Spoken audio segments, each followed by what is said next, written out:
चाहुणं नमः समयसाराय स्वानुभूत्या चकासते चित्स्वभावाय भावाय सर्वभावान्तरच्छिदे अनन्तधर्मणस्तत्त्वं पश्यति प्रत्यगात्मना अनेकान्तमयी मूर्ति नित्यमेव प्रकाश्यताम्। नमो अरिहन्ताणं नमो सिद्धाणं नमो आयर्याणं नमो अध्यायाणं नमो लोये सभ्यसाहुणम्। पंच परमेष्ठी भगवान की, अनंत अनंत सिद्ध परमेष्ठी भगवान की, आचार्य भगवान कुंद कुंद स्वामी की, आचार्य भगवान विशुद्ध सागर जी महाराज की,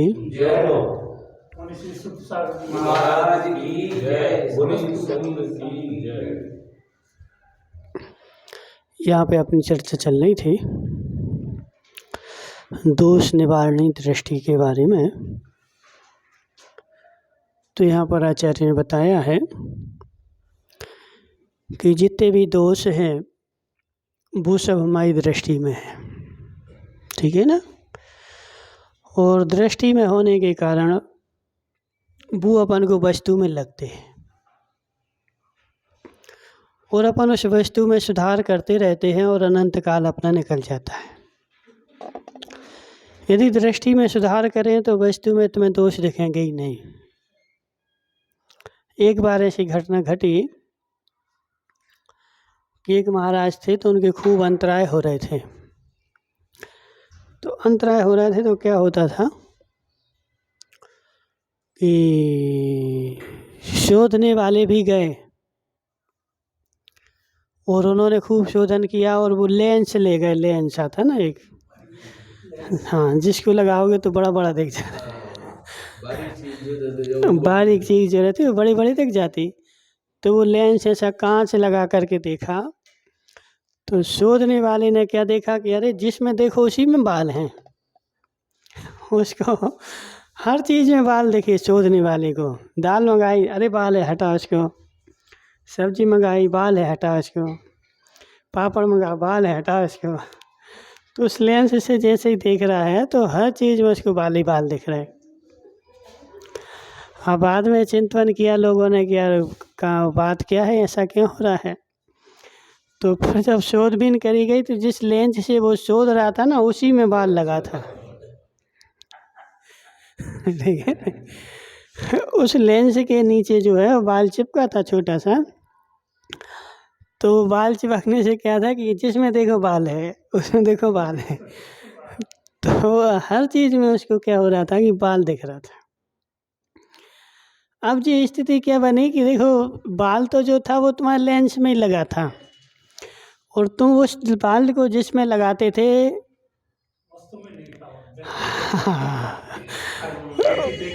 उसको तुम जिसमें लगाते थे तुम्हें उसमें दिखती थी। तो ऐसे कहने की ऐसा क्या है कि खोट जो है वो अपनी दृष्टि में है और दिखती कहाँ है। बोलो पदमचंद जी, है दिखती कहाँ है? वस्तु में दिखती है। जबकि वस्तु में ना दोष है ना कोई खोट है। सारी दोष सारे खोट सारी वस्तुएं अपनी दृष्टि में भरी हुई हैं और उस वस्तु को दृष्टि को सुधारने का हमने आज तक प्रयास किया नहीं है। जितना भी प्रयास किया अपन ने क्या किया कि उस वस्तु को सुधारने का प्रयास किया। अब अभी लोक में भी देखो, संसार में अभी बोलते ना हेमचंद जी बोले महाराज देखो भाई ऐसी ऐसी बोल रहे थे, भी ऐसी ऐसी बोल रहे थे, वो ऐसे ऐसे बोल रहे थे। अब इन लोगों का काम ही है बोलना, ठीक है ना। जो बोल रहे हैं ना, हर समाज में 10-50 लोग 10-25 लोग ऐसी डोकरा डोकरियाँ जो रहती ना वो ऐसी रहती कि उनका काम ही है बोलना। बस कमी है नहीं है तब भी वो तो उनको दिख रही ना। उनकी दृष्टि में वैसी बात बनी हुई है। उनकी दृष्टि में जिसने मीठा खाया है तो उसके मस्तिष्क में मीठा बना हुआ है।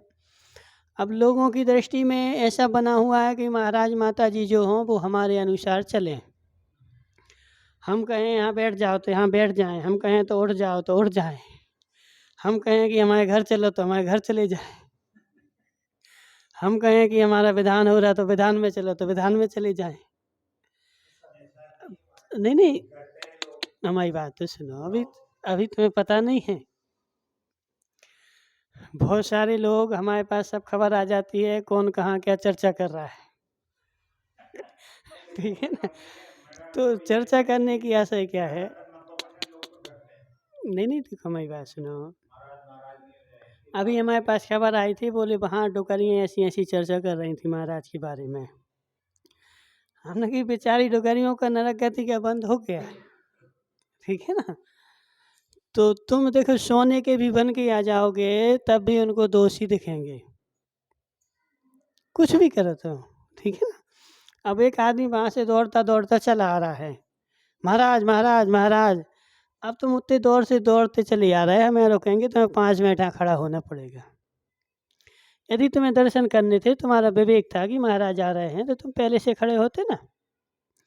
और दर्शन करना है तो महाराज यहाँ बैठे, यहाँ आके खड़े यहाँ कर लो।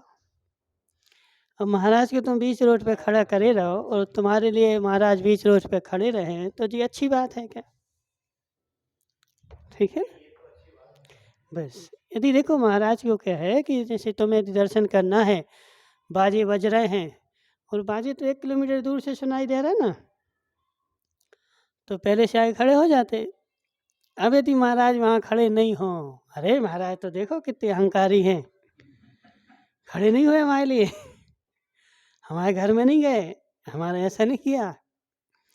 तो कहने का आशय क्या है कि ये दृष्टि जो है ना, अपनी दोष की दृष्टि अपनी अनंत काल से बनी हुई है, और उस दोष की दृष्टि के कारण अपन को क्या दिखता है कि वो वस्तु में दोष ही दोष दिखता है।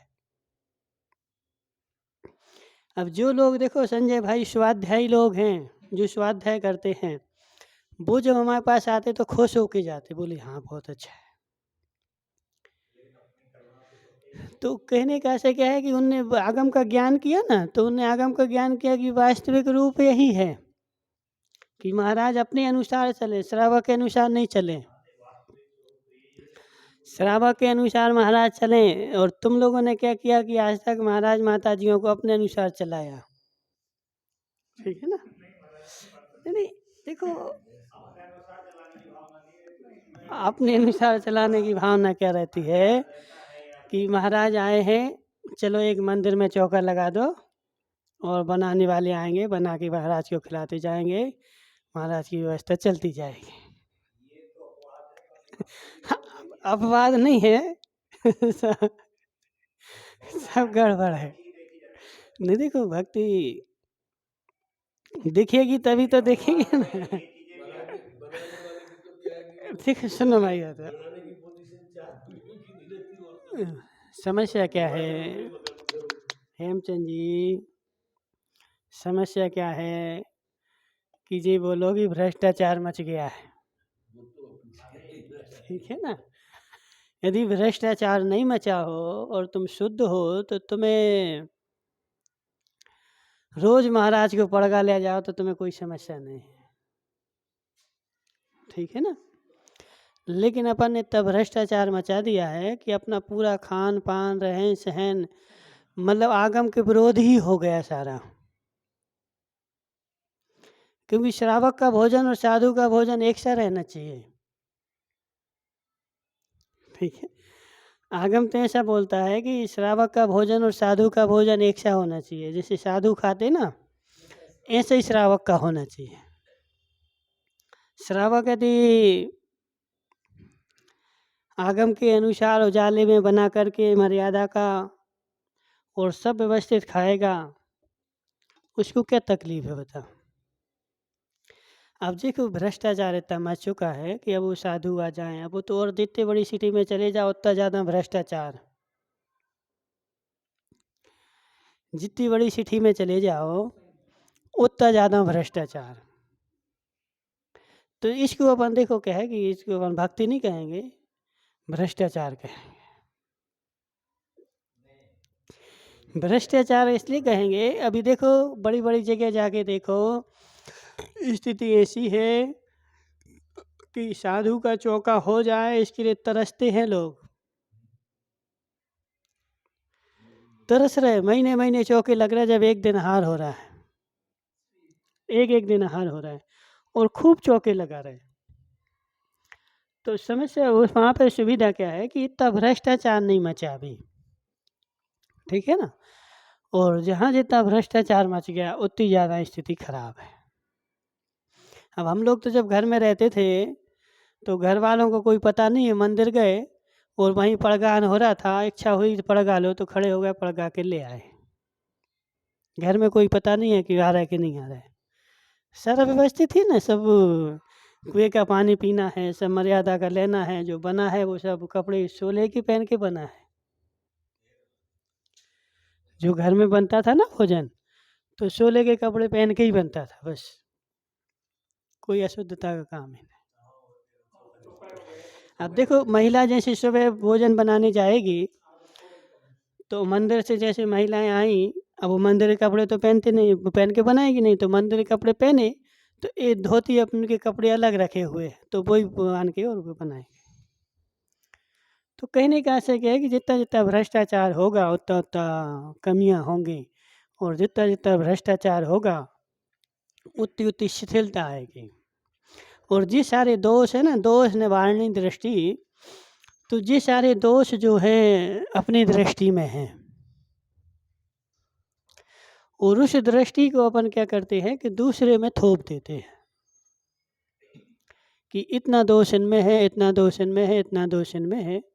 जी सारी अपनी दृष्टि के यदि अपन सुधार करें तो वस्तु में तुम्हें संसार में कहीं भी दोष मिलने वाला नहीं है, ठीक है। तो कल अपनी ऐसी चर्चा चल रही थी कि दोष निवारणी दृष्टि धर्म करने के लिए क्या करना पड़ेगा, तो अपने अस्तित्व के स्वरूप का ज्ञान करना पड़ेगा, ठीक है ना। मेरा अस्तित्व क्या है, समस्त नहीं उसकी कोई समस्त वस्तु का अस्तित्व क्या है, कौन सी वस्तु किस अस्तित्व में रह रही है। यदि उस वस्तु का अस्तित्व का ध्यान करें और उसके अनुसार चलें तो सारी विसंगतियां खत्म। धर्मचंद जी शास्त्री, सारे संकट खत्म।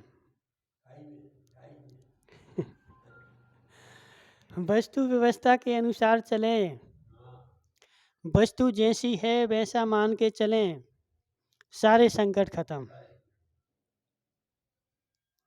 संकट तो जी आए हैं जी, अपन ने क्या है कि वस्तु को विपरीत मान लिया ना, वस्तु में विपरीत कल्पना कर ली ना, और जब विपरीत कल्पना कर ली है तो वो सारे संकट आकर के अपने सामने खड़े हो गए।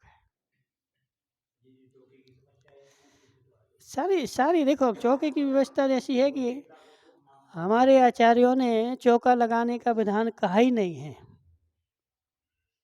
किसी भी आगम में चौका लगाने का विधान नहीं मिलेगा, नहीं।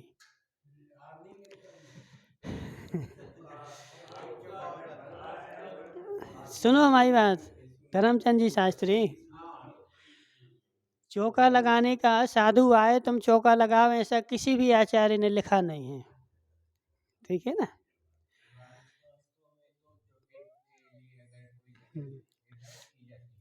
तो वो तो दोष है। नहीं देखो, सुनो हमारी बात, जो तुमने चौका लगाया ना 4 दिन के लिए, ये भी दोष है।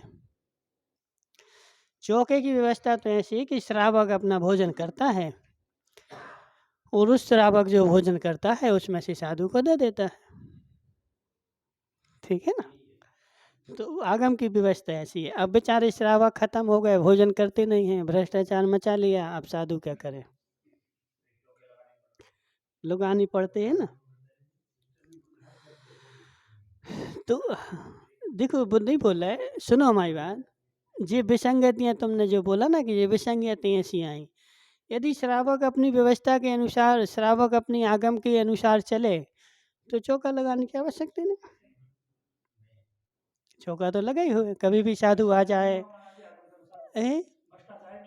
बस।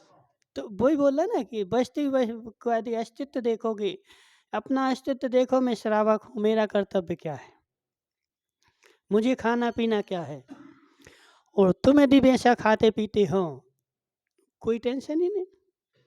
कभी भी साधु आ जाए, कुछ भी हो जाए, न समाज को भी टेंशन, समाज भी जो है ना फिर खुशी खुशी लाएगी। कमेटी जो है ना खुशी खुशी लाएगी। अब कमेटी के ऊपर सबसे बड़ा भार तो चौका कौन लगाएगा? समस्या तो सबसे पहले साधु को श्रीफल पहले बाद में चढ़ाएंगे। पहले ये बताओ कि चौका कौन लगाएगा? और जिस समाजों में चौके लगते ही रहते हैं, चौके की कोई टेंशन नहीं है, वहाँ की कमेटी बिना मीटिंग किए साधु को श्रीफल चढ़ाई आती, चलो महाराज। इनके घाटोल वगैरह में जो है ये समस्या नहीं है।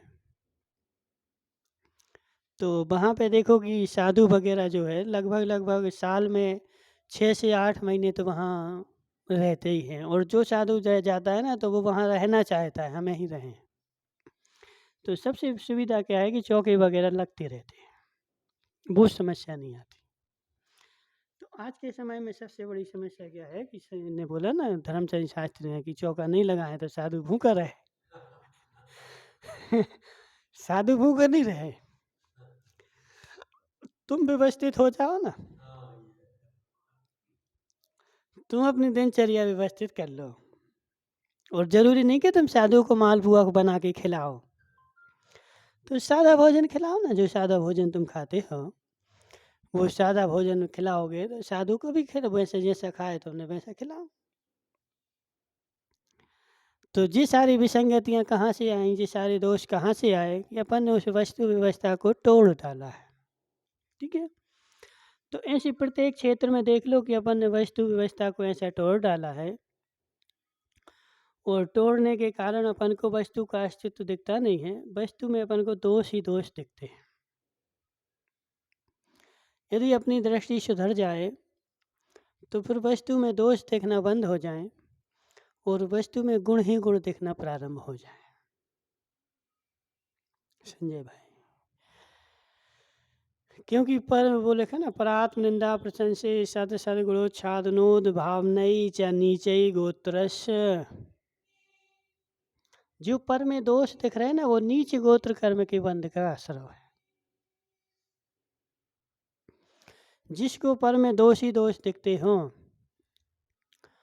और दोष दिख करके गिलानी होती हो, घृणा होती हो, तो समझ लेना कि मैं मिथ्या दृष्टि हूँ। क्योंकि नीच गोत्र का बंध मिथ्या दृष्टि को ही होता है, सम्यक दृष्टि को नहीं होता है। नीच गोत्र का बंध जो होता है वो एक ही गुण स्थान में होता है, चौथे गुण स्थान में उच्च गोत्र मात्र का ही बंध होता है। और उच्च गोत्र की परिणति ऐसी है कि वो अपने गुण अपने दोष देखता है और पर के गुण देखता है। ठीक है ना, तो इसलिए दोष जो है ना, अपनी दृष्टि को सुधारोगे तो ये सारे दोष जो है खत्म हो जाएंगे। और दृष्टि को नहीं सुधार करके वस्तु को सुधारने जाओगे तो वस्तु में दोष है ही नहीं है, और अपन उसमें सुधारते रहेंगे तो 3 काल में कभी भी सुधरेंगे नहीं। तो अपन को अपनी दृष्टि थोड़ी सी सुधारना है। अब यहाँ पे अपन आगे चलते हैं कि इसमें क्या लिखा हुआ है कि शुद्धात्मोपासना का संकेत। प्रकरण बड़े ध्यान से सुनना है। बीच में यदि 2-4 वाक्यों को अनसुना कर दिया तो उससे आगे की बात में कुछ विघ्न आ सकता है।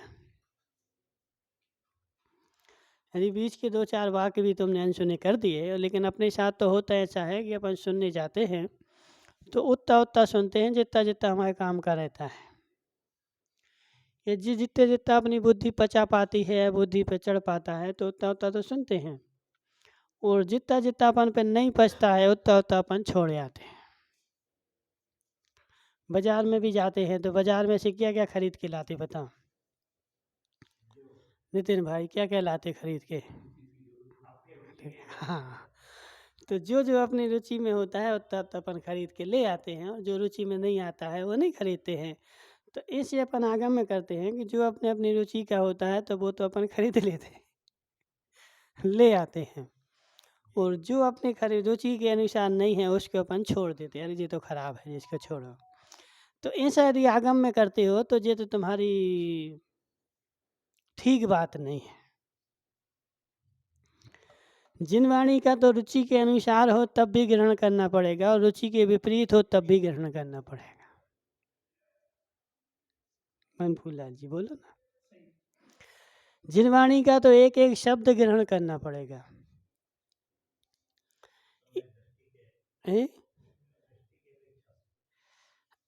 तो देखो जिन वाणी तो सम्यक दृष्टि के लिए ही है ना, मिथ्या दृष्टि का तो कोई काम ही नहीं है, अभव्य का तो कोई काम ही नहीं है। और मिथ्या दृष्टि ग्रहण करेगा तो सम्यक दृष्टि बनेगा, ठीक है ना। मिथ्या दृष्टि ग्रहण करेगा तो सम्यक दृष्टि करेगा। इसलिए 6 ढाला में लिखा, सुनी भवी थे मन थे आने, भव्य जीव हो तो सुनना, भव्य हो तो मत सुनना, हमें कोई आवश्यकता नहीं तुम्हारी। जो चाहो तास भ्रमण की, जो चाहो अपनो कल्याण, मोह महामद पियो अनादि, ऐसा कुछ आता ना, क्या आता भूल जाते हैं हमारी बुद्धि, ठीक है ना। तो सुन भवी मन थे आने, हाँ, जो चाहो अपनो कल्याण। यदि भव्य जीव होगा तो अपना कल्याण चाहेगा। तो वहाँ पे स्पष्ट लिख दिया कि यदि तुम भव्य जीव हो और अपना कल्याण चाहते हो तो फिर मन को स्थिर करके सुनो। और यदि अभव्य हो तो मन कल्याण चाहते नहीं हो और कल्याण नहीं चाहते तो तुम्हें सुनने की आवश्यकता नहीं है, ठीक है। परमात्म सुधारस पिपासिता नाम, प्रवचन सार की जब टीका लिखी तो अमृतचंद्र स्वामी ने लिख दिया, जो परम आत्म रस के पिपासु जन हैं उनके लिए हम लिख रहे हैं, सबके लिए नहीं लिख रहे। किसके लिए लिख रहे हैं? जो परम आत्म तत्व रस के पिपासु हैं उनके लिए यह टीका लिखी जा रही है और वो लोग पढ़ें। और जिनको आत्म रस का पिपासा नहीं है उनको पढ़ने की आवश्यकता नहीं है, क्योंकि जिसको रस नहीं रहता है, जिसको प्यासा नहीं रहती है, उसको दोष ही दोष दिखेंगे। जिसको भूख लगी हो भोजन करके आ जाएगा, जिसको भूख नहीं लगी हो और उसको निमंत्रण दोगे तो कहेगा देखो गुलाब जामुन नहीं बनाया, जलेबी नहीं बनाई, मीठा तो कम था, मीठा ऐसा नहीं था। तो कहने का आशय क्या है कि भूख नहीं लगी, जिसको प्यास नहीं लगी तो उसको क्या है, फिर दोष ही दोष दिखेंगे। और जिसको भूख लगी हुई है, तो ऐसे जिसको आत्मरस की प्यासा है, जो मोक्ष मार्ग का गामी है, वो देव शास्त्र गुरु में गुण ही गुण देखेगा। और जो उसका प्यासा नहीं है, जिसको नरक जाना है, तो वो दोष ही दोष देखेगा। इनमें ये दोष है, इनमें ये दोष है, इनमें ये दोष है, ये ऐसे है, ये ऐसे है, ये ऐसे है। क्योंकि इसके बिना नरक कैसे जाए, इसके बिना नरक नहीं जा सकता, ठीक है ना। जब देव शास्त्र गुरु की निंदा करेगा तब पाप कर्म का बंद होगा, और जब पाप कर्म का बंद होगा तो नरक जाएगा। पुण्यात्मा नरक थोड़ी जाएगा, ठीक है। तो कहने का आशय क्या है कि ये सारी जिनवाणी संजय भाई सम्यक दृष्टि के लिए लिखी हैं। जिसको सम्यक दर्शन हो गया उसके लिए लिखी हैं, या जिसको सम्यक दर्शन होना है उसके लिए लिखी है। जिसको ना हुआ है और ना कभी होगा उसके लिए जिनवाणी है ही नहीं है, ठीक है। ए? किसके बीच में? ए? तो भव्य होगा तो ही होगा ना, अभव्य होगा तो थोड़ी होगा, बस। तो नहीं हुआ है तो दूरानुदूर भव्य भी होगा तो भी उसको नहीं रुचेगी। मरीचि को आदिनाथ की वाणी नहीं रुचि, क्यों? क्योंकि दूरानुदूर थे ना, अनंत काल बाद जाना था। तो अनंत काल बाद जिसको मोक्ष जाना है उसको जिनवाणी नहीं रुचेगी, उसी को रुचेगी जो निकट भव्य होगा, उसको रुचि आएगी, ग्रहण करेगा, धारण करेगा, उसको मानेगा, उसकी वाणी को प्रमाण मानेगा, सत्य मानेगा, उसको आनंद आएगा। लेकिन जिसको अभी दूर है, दूर भव्य के लिए अभी नहीं है, अभी उसका समय जब निकट आएगा तभी वह उसको ग्रहण करेगा। और दूर भव्य होगा, दूरानुदूर भव्य होगा तो बेचारा सुन तो लेगा लेकिन मानेगा नहीं। सुन लेगा, महाराज ने कहा देखो हाँ बहुत अच्छा, बहुत अच्छा, हाँ नहीं आचरण नहीं, स्वीकार ही नहीं करेगा वो। उस चीज़ को क्योंकि एक लोक व्यवहार में कहना पड़ता है, वो बातें अलग चीज़ हैं। अब जैसे जो राकेश संगी है, महाराज आए हैं, प्रवचन कर रहे हैं, तो अब देखो जाना पड़ता, नहीं जाएँगे तो कोई क्या कहे कि संगी के मंदिर महाराज हैं और संगी नहीं जाते। तो कहने का आशय क्या है कि वो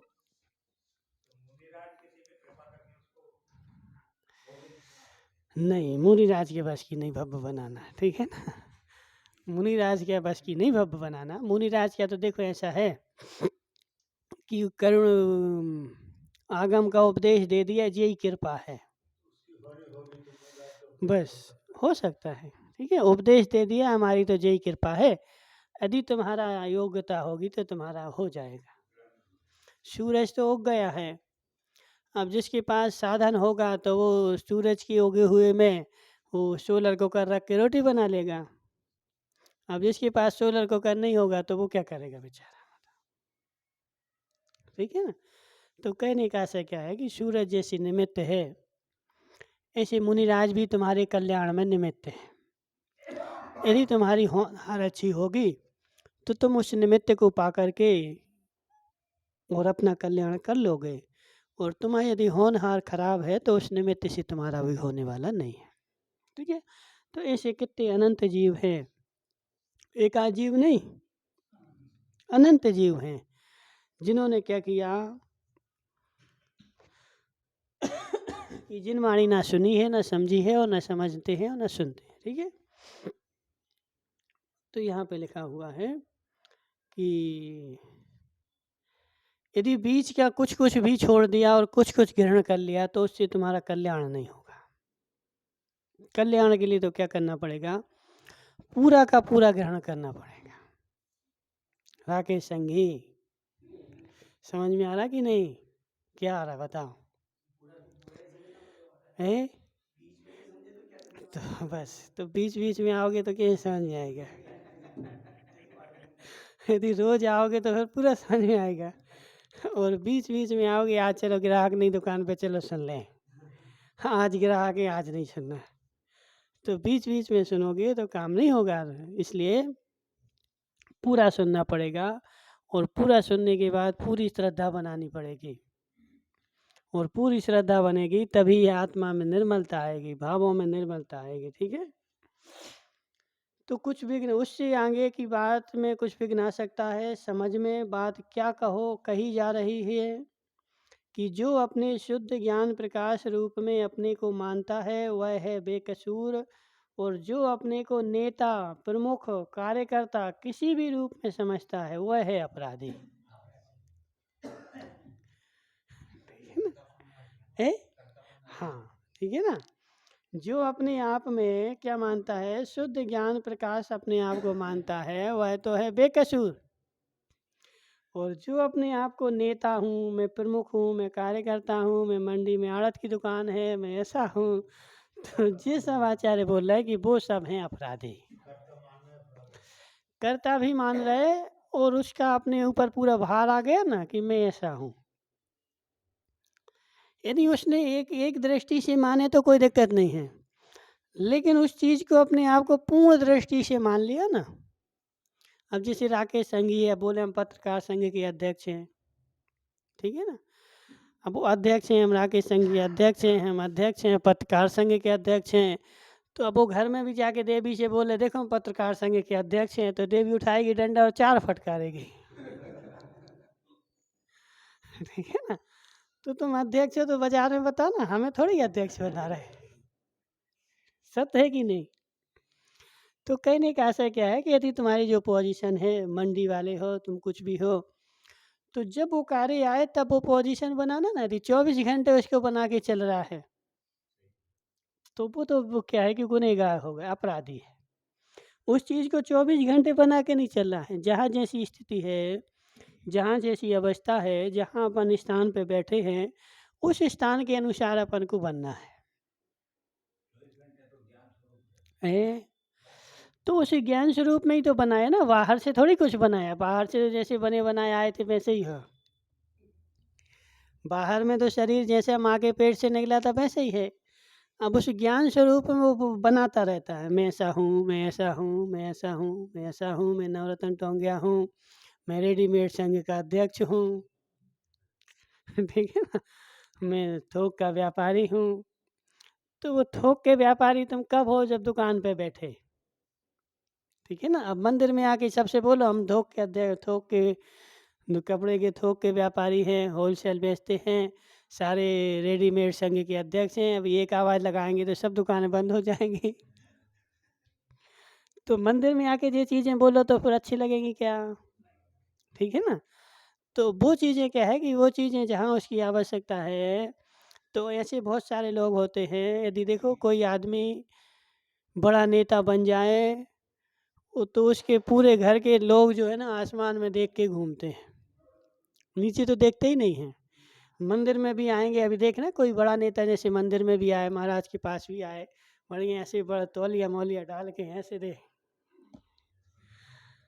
अब उसकी वो भाव वासना से झलक रहा है कि ये अपराधी है। अपराधी मतलब इसने अपने आप को पूर्ण रूप से नेता मान रखा है और यहाँ भी वो आया है तो उस नेतागिरी के अहंकार में भर के आया है। जबकि होना क्या चाहिए कि ये सारा अहंकार जब अपन देव शास्त्री गुरु के पास जाते हैं, ये सारी पर्यायगत योग्यताएँ अपनी नीची हो जानी। तुम भले करोड़पति हो, अरबपति हो, खरबपति हो, धर्मचंद शास्त्री के पास कितनी संपत्ति हो, लेकिन उस संपत्ति का अहंकार देव शास्त्री गुरु के पास नहीं होना चाहिए।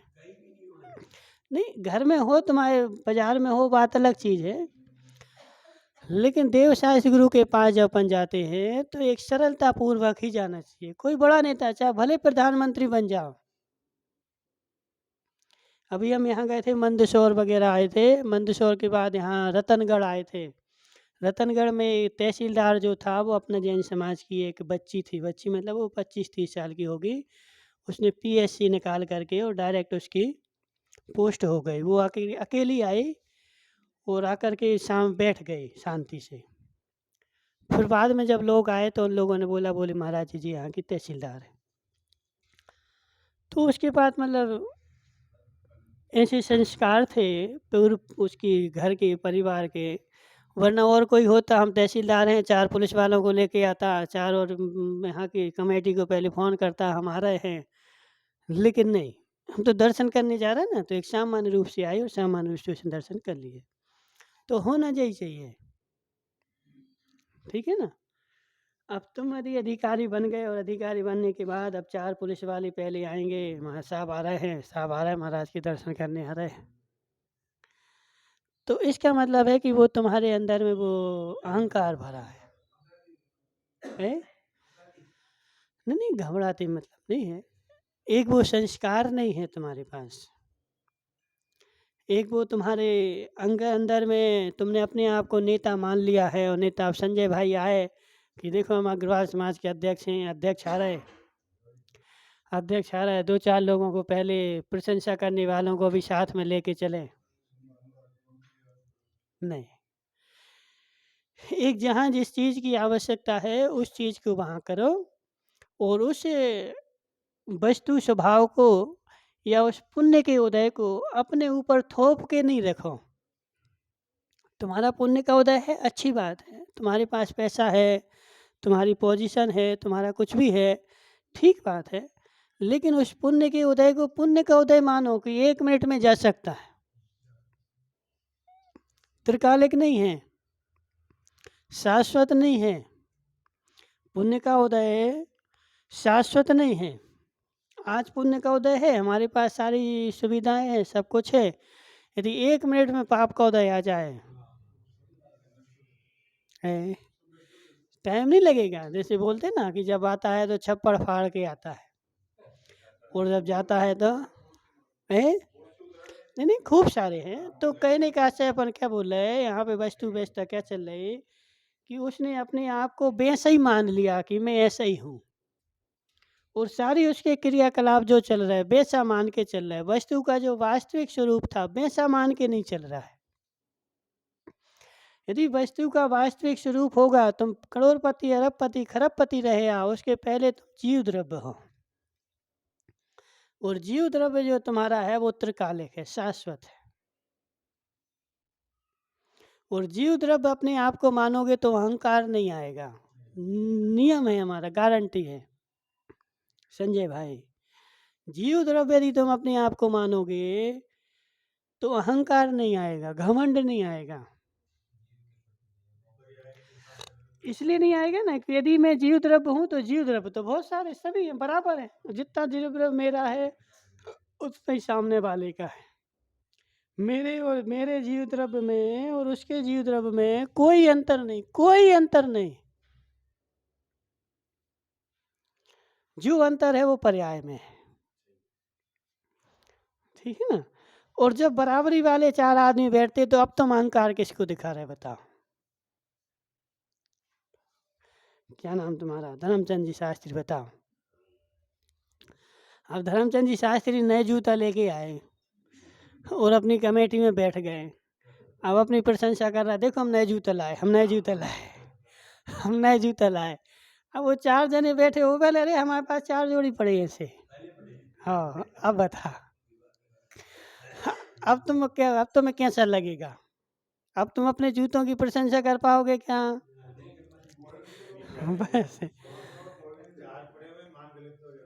तो कहने का आशय क्या हो गया कि प्रशंसा अपन अपनी किसके सामने करते हैं कि अपन जब उसको मानते हैं कि इसके पास ऐसा नहीं है, अपने आप को उनसे महान मानते, अपने आप को मानते कि अरे मैं ऐसा हूँ जी, ऐसा नहीं है, तो वहाँ पे प्रशंसा करने के भाव आते हैं। और जहाँ यदि ऐसा लगे कि जैसा मैं हूँ वैसे ये सामने वाला है, अब उसको तुम क्या बताओगे? ए? संजय भाई बोला, अब तुम मुझसे क्या बोलोगे? ठीक है ना। तो वहाँ पे फिर प्रशंसा करने के भाव नहीं आते हैं।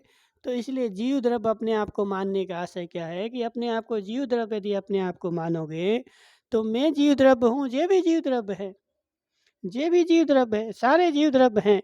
और जब सारे जीव द्रव्य हैं, सब जीव द्रव्य बराबर हैं, तो अब किसको तुम अहंकार बता रहे हैं और किस चीज का अहंकार? देखो संजय भाई, भव्य अभव्य ज्ञानी अज्ञानी का भेद तो करो, लेकिन अपना ज्ञान भी अपन को उसी को देना है जो उसको लेने के लिए आए। अपने पास ज्ञान है, अपन ज्ञान ऐश्वर्य संसार में भगराते फिरे, वो नहीं करना अपन को, ठीक है ना। अभी हम यहाँ पे प्रवचन दे रहे हैं, तुम लोग बैठे, भले चार आदमी बैठे, लेकिन तुम लोग सुनने के लिए आए। अभी कल विधान होगा, फिर प्रवचन के लिए माइक लगा देंगे, हमारा सुनाओ। अब वो सामने वाला बैठा, वो सुनने के लिए आए ही नहीं ना, वो तो विधान करने के लिए आए, सुहा सुहा करने आए। अब उसको हम क्या सुना दें? उसकी रुचि ही नहीं, हम सुना रहे वो अपने काम में लग रहा है, हम सुना रहे वो मोबाइल चला रहा है, हम सुना रहे वो अपने वहाँ पूजा में जल्दी जल्दी हो जाए भग रहा है। देश लब्धि से उसी के होते हैं जिसकी प्रायोगिक लब्धि होना हो, वरना देश न लब्धि भी विफल चली जाती है, ठीक है ना। और देश न लब्धि भी उसी की कार्यकारी है जिसको पहले 6 उपशम लब्धि हो गई हो, विशुद्धि लब्धि हो गई, 2 लब्धि पहले होते, 3 नंबर पर देश न लब्धि होती। कौन? देखने की आंख चाहिए ना, सब कुछ दिखता है, आत्मा भी दिखती है, आत्मा देखने की आंख होना चाहिए। श्रद्धा की आंख से देखोगे तो आत्मा भी दिखेगा, श्रद्धा की आंख से देखोगे तो परमात्मा भी दिखेगा, और श्रद्धा की आंख फोड़ डालोगे तो सब जगह पत्थर रखे मिलेंगे। संजय भाई, तो देखो, देखने की आंख चाहिए, सब कुछ दिखता है। अब तुम अपने देखो, प्रेस में छोड़ छाड़ के क्यों आ रहा है 4 महीने से? क्योंकि रुचि है ना तुम्हारी, और तुम्हारे पास वो श्रद्धा है। वरना निभाई में कितने आदमी हैं, तुमसे गरीब भी होंगे, तुमसे अमीर भी होंगे, लेकिन अमीर अपने पैसे कमाने में लगा है, गरीब अपने पैसे कमाने, उसको कोई रुचि नहीं है, कोई रुझान नहीं, कोई मतलब नहीं। तो जिसके पास देखो देश ना, जिसको 6 उपशम लब्धि होगी, जिसके पास विशुद्धि लब्धि होगी, उसको देश ना लब्धि की लालसा रहेगी कि मिल जाए हमें। और जिसके पास 6 उपशम नहीं है, विशुद्धि नहीं है, उसको आवश्यकता ही नहीं, कोई मतलब नहीं। महाराज हैं, आए हैं, रहो, खाओ पियो, ऐश करो। नहीं नहीं, वो तो प्रवचन ठीक है, वो बात अलग चीज़ है, लेकिन हम वो बता रहे हैं ना, जैसे तुमने बोला कि ज्ञान है तो क्या अज्ञानी को बताना पड़े, लेकिन उसी अज्ञानी को बताना जिसको रुचि हो, ठीक है, जो समझना चाहता हो। अपने ज्ञान को अपन को सबको भी नहीं बताना है, सबको बगराना नहीं है। यदि अपन बगराना मतलब देखो संजय भाई, हाँ देखो अब राजेश जोला होशियार है। नहीं नहीं ऐसा नहीं है। अब तुमने प्रेस छाप बना रखा, हमारा काम तो छापना है, कोई भी आ जाए तो ऐसे छापना थोड़ी, पहले पैसा लाओ फिर छापेंगे। ऐसे कोई भी आ जाए तो सबको छाप दोगे, तो ऐसा नहीं है, पहले पैसा लाओ फिर छापेंगे। हाँ तो ऐसे अपना काम क्या है कि अपना काम अपने पास ज्ञान है तो अपन को ऐसे सबको नहीं देना है, पहले योग्यता देखना है कि इसके पास योग्यता है लेने की कि नहीं है। यदि लेने की योग्यता है तो देना है। अब तुम्हारी दुकान पे नवरत्न टोंगिया की दुकान पे आ जाए कोई अच्छा बड़ा कौन विधायक आ जाए कि हमें कपड़ा दे दो, आप जी शर्ट बताएं, देखो जी 50 रुपए की है जी, 45 रुपए वाली है, तो उसको नहीं चाहिए वो, उसको बड़ी बड़ी चाहिए, ठीक है ना। और कोई गरीब आ जाए, कुछ लकड़ियाँ बेचने वाला जो लकड़ियाँ बेचता है ना, अब वो आ जाए और नवरत्न टोंगिया निकाल के बताएं जी 9,999 की शर्ट है तो उस बेचारे को तो चक्कर आ जाए भाई। तो कहने का आशय क्या है कि ज्ञान भी अपन को उसी को देना है जिसके पास योग्यता हो तो जिसके पास योग्यता होगी उसको यदि तुम दोगे तो तुम सम्माननीय रहोगे, और सबको दोगे तो तुम्हारा अपमान होने लगेगा। यदि सबको अपने गैल चले, सबको जो भी निकल रहा उसको ही सुनाओगे, जो भी निकल रहा उसको सुनाओगे, तो तुम्हारा जो है ना वो अपमान हो जाएगा, जिनवाणी का भी अपलाप हो जाएगा। इसलिए पहले देने के पहले आचार्य ने भी बोला है, हरिवंश पुराण में लिखा हुआ है कि श्रोता जो है, जो सुनने आया है, उसकी भी पात्रता होनी चाहिए उसके पास, उसके पास पात्रता होनी चाहिए श्रोता के पास। श्रोता की पात्रता लिखी ना, हरिवंश पुराण पढ़ा कि नहीं पढ़ा, पढ़ लिया किसमें? नहीं बहुत सारे पुराणों में आती हैं, बहुत सारी जगह आती हैं, हाँ सभी में दे देते हैं। तो जो हाँ विस्तार करना तो हर चीज़ का विस्तार कर देते हैं। इसलिए अपन जिसको अपन ज्ञान दे रहे हैं उसके पास पात्रता भी होनी चाहिए। पात्रता वाले को ज्ञान दोगे तो तुम सम्मानीय रहोगे, और अपने ज्ञान का भी सम्मान रहेगा और अपना भी रहेगा, और ऐसे सबको दोगे तो अपमाननीय हो जाओगे, ठीक है। इसलिए वस्तु व्यवस्था का मतलब क्या है कि अपन को क्या करना है कि उस चीज़ को अपने ऊपर थोपना नहीं है, अपने ऊपर रखना नहीं है। जो पर्याय में अपन को मिला है जो नाशवान है, नष्ट हो जाएगा। पर्याय को पर्याय जानो, द्रव्य को द्रव्य जानो, तभी कल्याण होगा। बोले शांतिनाथ भगवान की।